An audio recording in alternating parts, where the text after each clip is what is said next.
함께 말씀 보겠습니다. 누가복음 21장 5절부터 오늘 본문 마지막 24절까지. 어제는 주일 본문부터 4절까지 저희가 함께 묵상했습니다. 서기관들을 삼가라라고 어제 말씀하십니다. 그 서기관들의 특징에 대해서 설명을 하는데, 긴 옷 입고 다니는 것들을 원하고 시장에서 문안받는 것, 회당의 높은 자리, 잔치의 윗자리를 좋아하는 서기관들을 삼가라. 그들에게는 굉장히 명예스럽게 또 명예로움이라고 생각했던 것들이 사실 삼가해야 하는 수치스러움이었죠. 어제 기도회 때 우리가 함께 묵상한 것처럼 하나님 나라 관점에서 이것이 어떤 의미가 있는 것인지를 우리가 분별하는 것은 매우 중요합니다. 사실 우리가 정말 주목하고 몰입하고 정말 소망하는 것들이 때로는 하나님 나라의 관점에서 무의미하며 또 이렇게 수치스러운 것이 될 수 있음을, 세상적 관점에서 보면 굉장히 의미가 있고 정말 주도적으로 살아가는 것 같지만 그것은 애굽의 관점이요, 또 하나님 나라의 관점에서는 전혀 다른 국면이 우리 가운데 있음을, 우리의 신앙은 그런 영의 눈이 열리는 겁니다. 왜냐하면 예수님도 이 땅 가운데 오실 때 나는 섬김을 받으려 함이 아니라 섬기러 오셨다고 그랬거든요. 근데 그 관점이 열리지 않으면 섬김도 한계가 있고 우리의 삶의 방향이 그 방향으로 가기가 너무 힘든 세상이에요.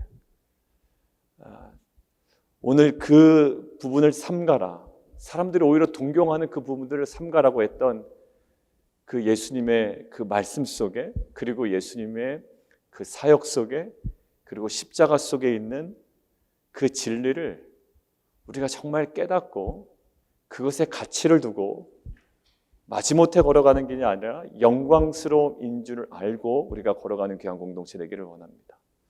오늘 함께 말씀 보겠습니다.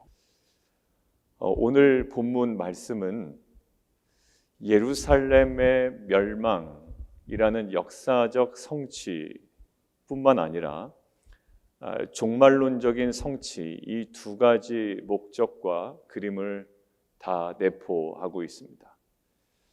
그러니까 예루살렘의 멸망만 이야기하는 것도 아니고 또 마지막 종말론적 성취, 종말론적 멸망만을 이야기한다라기보다 그 두 가지 모든 것들을 포함하고 있죠. 성경은 항상 그렇습니다. 성경은 아하스 왕 때 예언되었던 그 이사야 7장에 있는 그 말씀이 그 당시 역사 가운데 성취되었죠.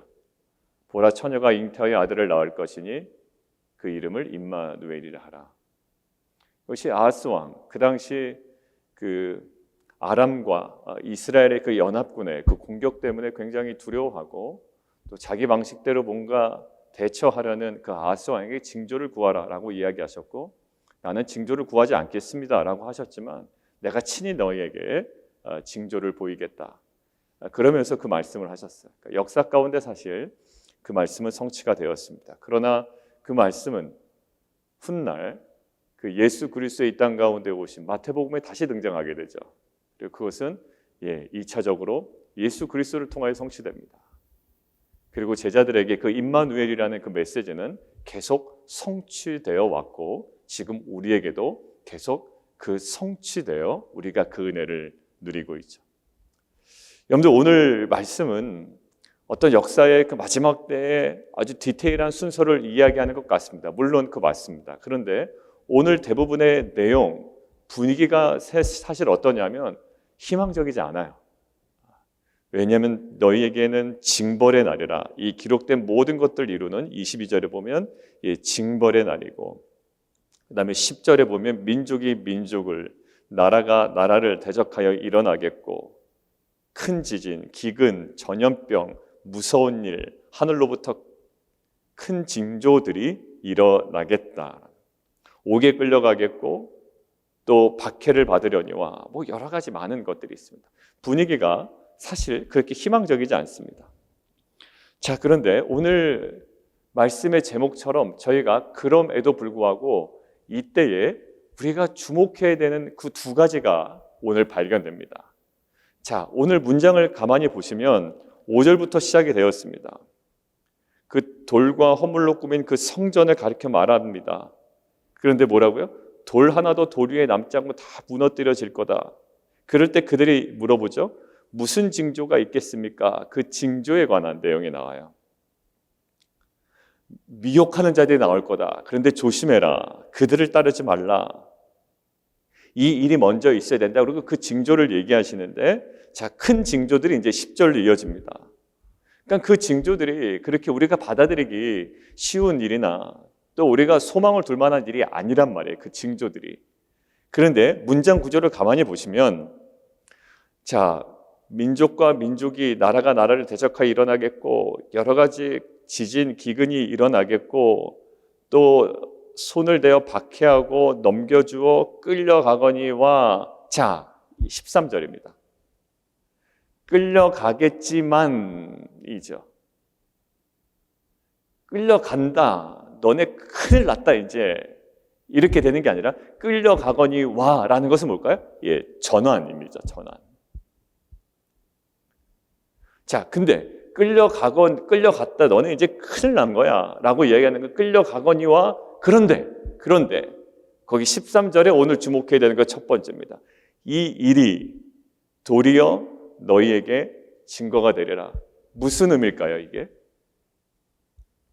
이 수많은 징조들이 나타날 때, 아, 그냥 마지막 때구나 라는 너희에게 증거가 될 거야 라는 것일까요? 물론 그것도 의미가 맞습니다만 많은 학자들이 그런 의미보다 제가 오늘 읽어드리는 새 번역 버전의 그 성경의 의미가 조금 더 맞다라고 이야기를 합니다. 그럼 새 번역에 뭐라고 써 있는지 제가 읽어드리겠습니다. 너희에게는 이 일이 증언할 기회가 될 것이다 라는 거예요. 증언할 기회가. 자, 이런 일이 벌어질 거야. 너희 큰일 났다 이제.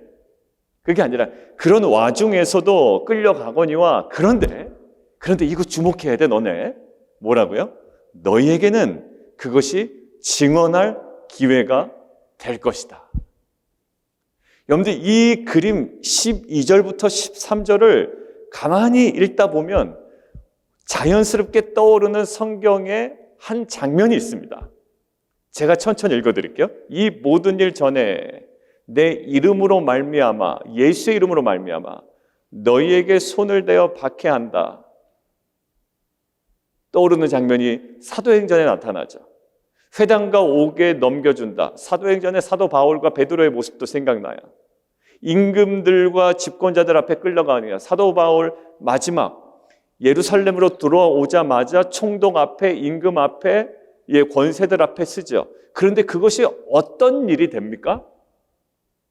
사도 바울에게도 예수님께서 말씀하셨죠. 내가 임금들과 나라들 앞에서 뭘 한다? 나의 증인이 된다라는 것. 근데 그게 어디서 성취되냐면 사도 바울이 핍박과 결박이 기다린다고 하는 예루살렘으로 순종해서 들어가니 실제로 그런 12절의 일이 벌어지고요. 결국 이 모든 일이 무슨 기회가 되냐면 너희에게는 사도 바울에게는 증언할 기회가 될 것이다. 결국 사도행전에 이것들이 부분적으로 그리고 하나의 그림으로 정확하게 성취가 되어가고 있습니다. 아까 제가 초반에 말씀드렸죠. 하나님의 말씀은 역사 가운데 성취되고 지금 약속의 성취 시대를 살아가는 우리에게 성취될 뿐만 아니라 마지막 예수님께서 재림하실 때에 궁극적으로 성취된다라고 말씀드렸습니다. 자, 사랑하는 성도 여러분들, 오늘 그렇게 분위기가 좋은 분위기가 아니에요. 그리고 우리가 지금 직면하고 있는 상황도요. 러시아가 우크라이나를 공격하고 있고 같은 나라에서도 여당과 야당이 대립하고 있고요. 민족과 민족이 지금 이런 일은 지금도 일어나고 있으며 우리 안에 우리가 경험하고 있는 여러 가지 고난과 어려움의 상황들이 있단 말이에요. 그런데 오늘 뭐래? 그렇게 넘겨지거니와 끌려가거니와 우리에게 주목하는 것, 그때에 우리가 주목해야 되는 것은 야 큰일 났다 라고 하는 것이 아니라 뭐예요? 너희에게는 증언할 기회가 될 것이다. 그러고 보니 베드로가요, 오히려 예수님과 함께 있을 때, 예수님과 함께 공생의 기간에 있을 때는요, 굉장히 뭐 이렇게 저렇게 많이 넘어졌습니다. 근데 오히려 예수님이 시야에서 사라지고 하늘로 승천하시고 지금 예수님의 부재 가운데 있는 그 베드로는 오히려 강화해졌죠. 근데 그것이 왜 가능했냐면 14절 보십시오. 너희는 변명할 것을 미리 궁리하지 않도록 명심하라. 15절.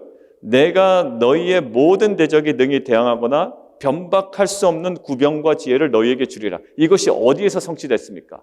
여러분들 이것이 나중에 성취될 것이 아니라 이미 이 이후에 진행된 사도행전에서 베드로와 사도 바울과 많은 그 사도들, 그 제자들에 의해서 이것들이 성취되었어요. 무엇으로? 사도행전 2장에 무엇이 임함으로 말미암아? 성령의 기름 부으심으로 말미암아, 성령의 임재하심으로 말미암아, 역사하심으로 말미암아 그들 가운데 이전과는 전혀 다른 거예요. 무엇을 대하는 자세?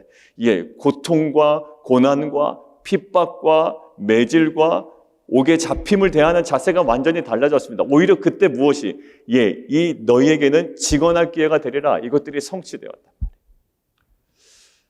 사실 우리가 조금 더 넉넉할 때 사실 증거되기보다, 그렇기 때문에 우리는 더 무엇을 추구하게 되냐면 우리의 교회 비전과 반대되는 것들을 추구하죠. 더 끌어모아 인류가 되고 내가 풍성해지면 뭔가 사람들이 나를 인정하고 내가 전할 수 있게 되겠지라고 하지만, 어제 그저께 계속 우리에게 말씀하신 뭐냐? 그냥 산 위에 올라가면 돼요.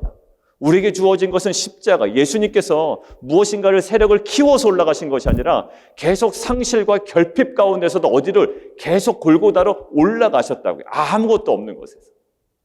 이것이 우리에게 시사한 바는 큽니다. 우리는 여전히 사람들이 인정받는 어떠한 직업과 더 풍성함과 많음이 매력적일 거라고 우리는 생각이 들어요. 아니라고 시작을 했지만 우리는 또한 그것을 계속 동경하고 살아간단 말이에요. 그때마다 주님께서 말씀하십니다. 애굽 방식은 전혀 우리와 맞지 아니하고 지금 우리가 걸어가려는 그 길은 그 길이 아님을 얘기하고, 여전히 우리 가운데 주목되고 있었던 레바논 백향목보다 정말 그곳을 지금 올라가는 거예요. 오늘 보십시오. 너의 모든 재정에 능히 대항하거나 변박할 수 없는 구병과 지혜를 너희에게 주리라. 누가? 하나님께서 성령을 통하여 주셨고 그대로 그들은 성취되었습니다. 이것이 사도행전의 역사 가운데 성취되었다면 지금 이 시대를 살아가는 예수님의 초림부터 재림까지가 종말 시대라고 하는데, 이 종말 시대에 살아가는 우리에게도 이것은 뭘까요? 예스가 됩니다. 그리고 아멘이 되는 거예요. 그리고 이것이 우리에게는 소망이 되고 확신이 되고 그대로 살아가야 되는 분명한 이유와 목적이 되는 줄 믿습니다. 그런데 우리의 시선을 다 빼앗겨 버려요. 남보다 더 많이, 더 높이. 여러분들 그것이 채워져야만 나의 정체성이 뭔가 새로워진다라고 느끼는 거예요. 복음으로 충분합니다. 그런데 뭔가 거기에 더 채워져야 돼요. 그렇지 않음으로 해서 힘들어하고 상대적인 평가 때문에 열등감 느끼고, 오히려 열등감 때문에 오히려 또 많은 것들을 더 채워야 되고, 여러분들 이 무한반복돼서 살아가는데 그 모든 것들을 단칼에 그냥 깰 수 있는 것이 있는데 그게 뭘까요? 예수 그리스도의 십자가예요. 그것으로 충분한 겁니다. 그러니까 우리 안에 지금 박해 가운데 무엇을 구하냐면 너희들 큰일 났다라는 그 무조건적인 절망도 아니요. 그것 때문에 그것들 그냥 긍정적으로 그냥 좋게 생각하는 것도 아니고, 결국 성령께서 주도하시고 이미 사도행전의 역사 가운데 임하셨던 그 성취가 지금 우리에게 임하는 것이며, 이제 바라보는 눈이 달라요. 뭐라고요? 끌려가거니와 너희에게는 증언할 기회가 될 것이다.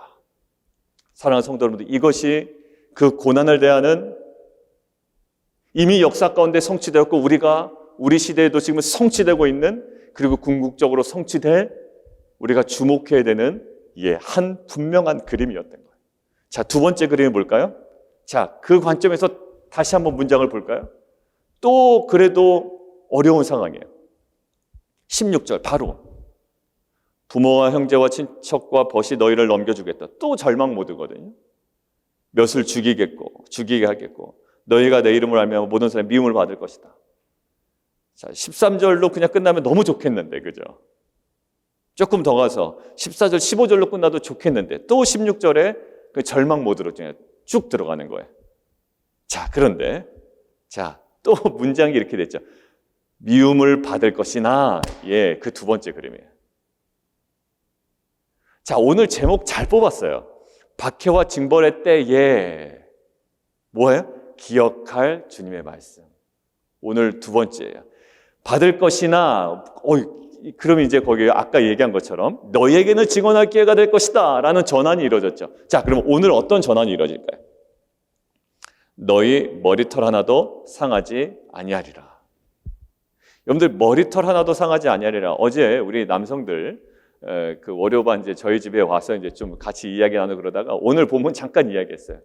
뭐 큐티 묵상하다가 이제 큐티 세미나 때 우리가 이제 이러한 어떤 그 잘못된 묵상에 대해서도 좀 저희가 나눌 거고, 또 이번에 좀 집중해야 될 문제도 있고, 그래서 이제 그 우리 집사님 중에서도 함께 하신 분들이 있기 때문에, 자, 그러면서도 제가 얘기한 게 뭐냐면 18절 너희 머리털 하나도 상하지 아니하리라, 이 말씀을 탈모가 진행 중인 사람이 이 말씀을 하나님께서 내 탈모를 고쳐주시겠구나 라고 이것들을 받아들인다면 정말로 맞다고 할 수 있을까요? 라고 물어봤어요, 제가.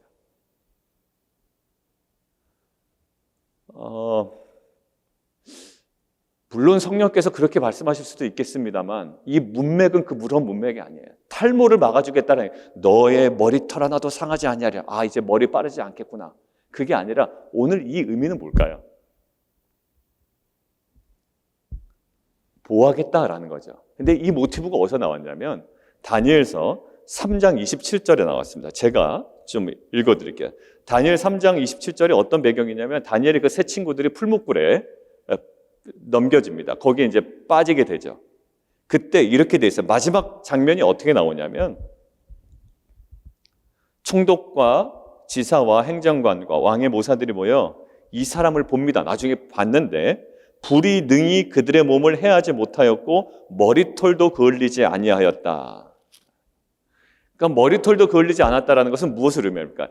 하나님의 궁극적 보호를 나타낸다고요. 그러니까 머리털이 상하지 않았다는 것은 탈모를 막아주겠다는 게 아니라 그 인생을 향한 궁극적 보호예요. 그런데 복음서에 뭐가 나오냐면 머리털 하나하나 세심바 된다고 그랬거든요. 그러니까 그것들은 하나님의 정말 그 보호하심과 정말 그 주목하셨던 궁극적 보호. 자, 그런데 바로 이어서 뭐가 나오니까 오늘 보니까 머리털 하나도 상하지 아니라, 그럼 나는 이 땅 가운데 정말 어느 것 하나 내가 어려움을 당하지 않는 그 보호하심을 내가 입겠구나라고 생각을 하지만 19절 보십시오. 너희의 인내로 너희 영혼을 얻으리라. 왜냐하면 머리털 하나 상하지 아니하리라 라고 이야기하지만 사실 뭐라고요? 뒤에 보면 앞에 보면 몇을 죽이게 하겠고 라는 말, 맞지 않는단 말이에요. 머리털 하나도 상하지 아니하리라는 말과 앞에 있는 너희를 넘겨주어 너희 중에 몇을 죽이게 하겠고가 맞지가 않아요. 근데 그 해답이 19절에 있다고요. 뭐냐면 너희의 인내로 무엇을? 너희의 영혼을 얻으라. 그러니까 하나님의 궁극적 보호가 어떠한 의미가 있는지를 얘기하신단 말이에요. 뭘까요? 자, 우리가 복음서에 우리가 이미 봤지만 이렇게 써 있습니다. 몸은 죽여도 영혼은 죽이지 못하는 사람들을 두려워하지 말고 영혼과 몸을 능히 지옥에 멸할 수 있는 일을 두려워하라 라고 이야기되어 있어요. 그러니까 우리는 이 땅 가운데 우리의 육신을 멸하는 자들이 나타나기도, 실제로 그런 죽음을 당하기도 합니다. 순교자들도 많잖아요. 베드로가 그랬고 바울도 그랬고. 그러니까 육신은 죽어요. 그런데 왜 머리털 하나도 상하지 아니하리라는 말이 임했냐란 말이에요. 이것은 뭘까요? 궁극적 보호예요. 궁극적 보호의 끝은 무엇일까요? 영혼은 능히 죽이지 못한단 말이에요, 세상이. 우리의 몸은 죽여도. 그러니까 우리가 이 땅 가운데 실제적인, 아주 구체적인, 정말로 피부에 와닿는 고통을 당할 수가 있지만 그때 소망해야 되는 건 뭘까요? 궁극적 보호를 소망하는 거예요. 그러니까 거기에 핵심이 뭡니까? 이 모든 이 복음서의 상황은 우리에게 질문을 던지는 거예요. 너 어디에 궁극적 소망을 두고 있느냐라는 질문을 던져요. 이것만 딱 보면 머리털 하나 상하지 아니하리라, 탈모는 아닐지라도 나는 보호를 받겠구나라고 하지만 이것은 우리에게 질문을 던집니다. 무엇에 궁극적 소망을 두느냐? 결국 어딜까요? 이 땅은 진정한 소망 둘 곳이 아님을 이 모든 복음서와 마태복음의 마지막 때의 그림은 우리에게 던져주고 있는 거예요. 이 땅은 정말 소망 둘 곳이 아니다라는 거예요. 여러분들, 그것이 구약 성경에 나오죠. 애굽은 정말로 소망 둘 곳이 아니다.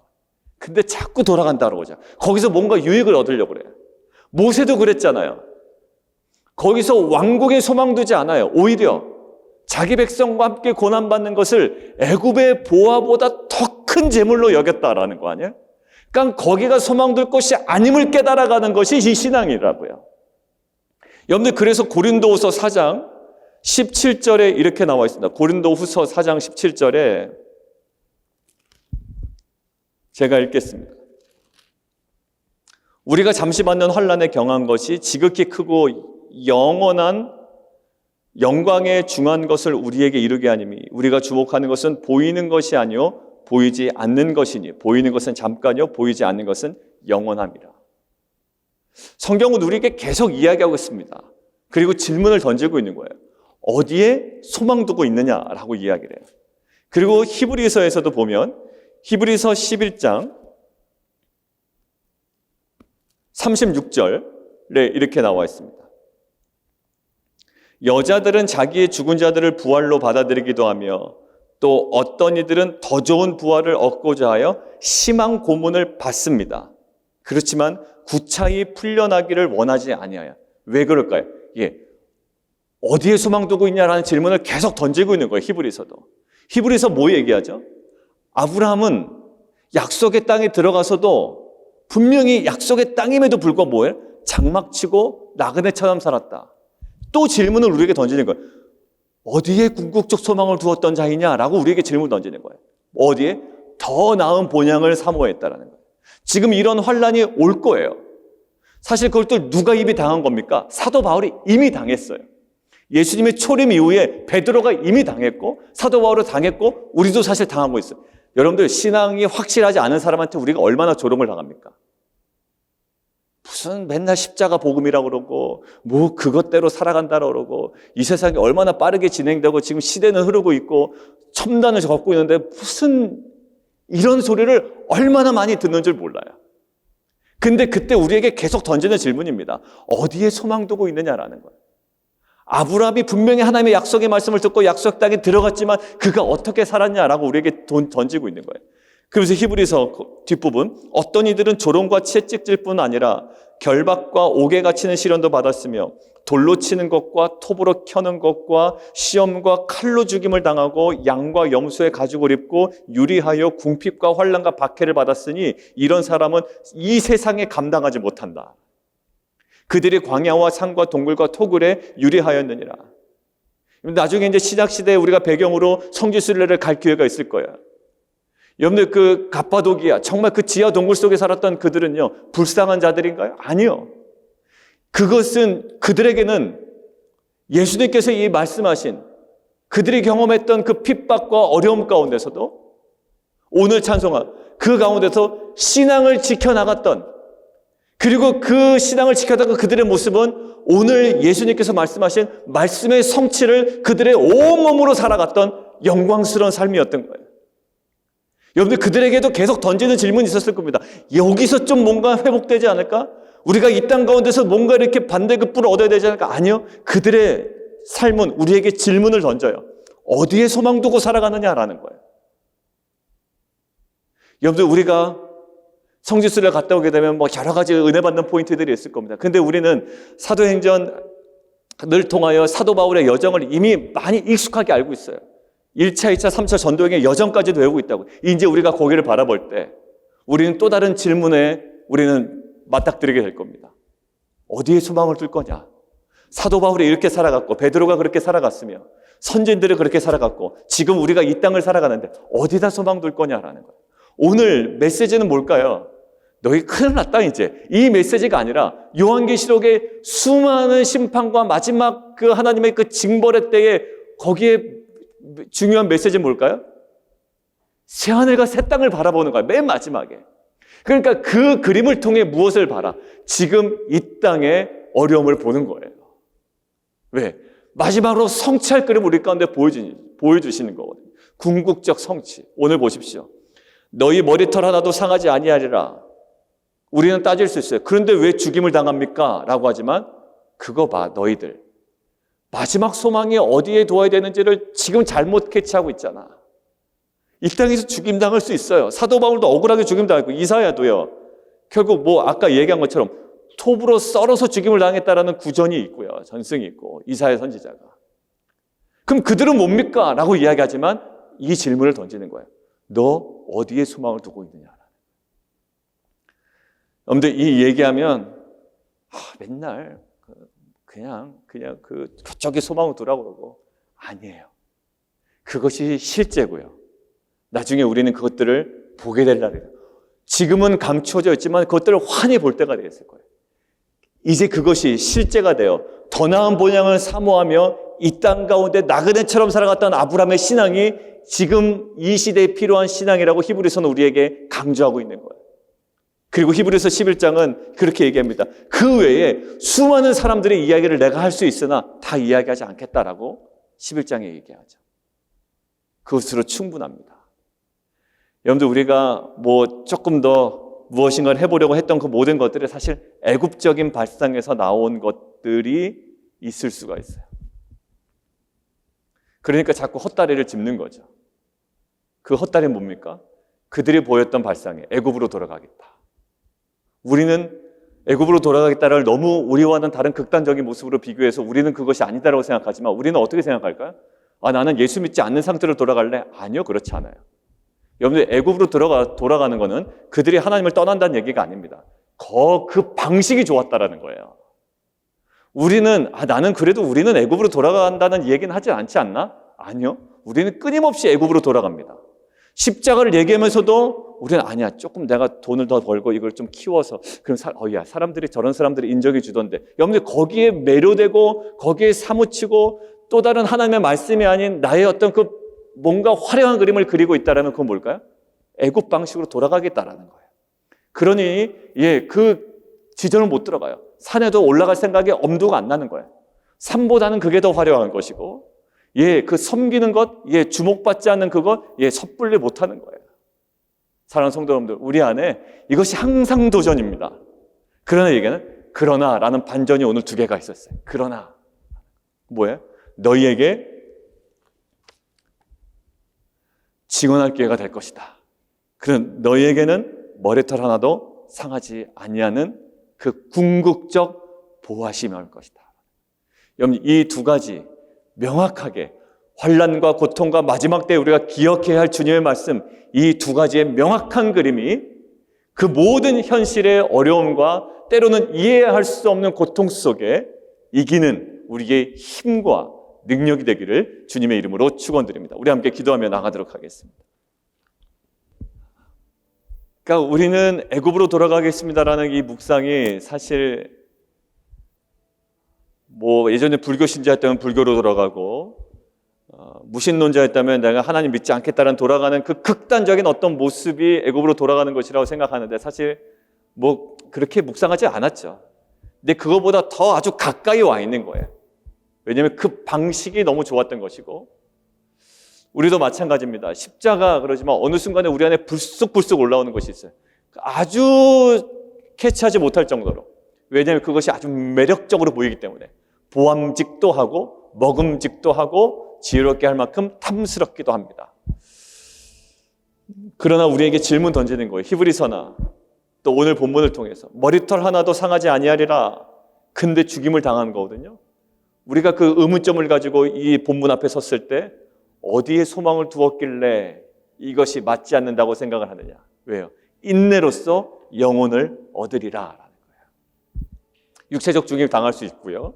그리고 고난 당할 수 있고 어려움 당할 수 있습니다. 그리고 당했습니다. 사도 바울은. 그리고 베드로도 마찬가지고요. 그리고 초림과 재림 사이에 우리의 삶이 사실 뭐 그렇게 사람들로부터 인정받는 삶이 아니에요.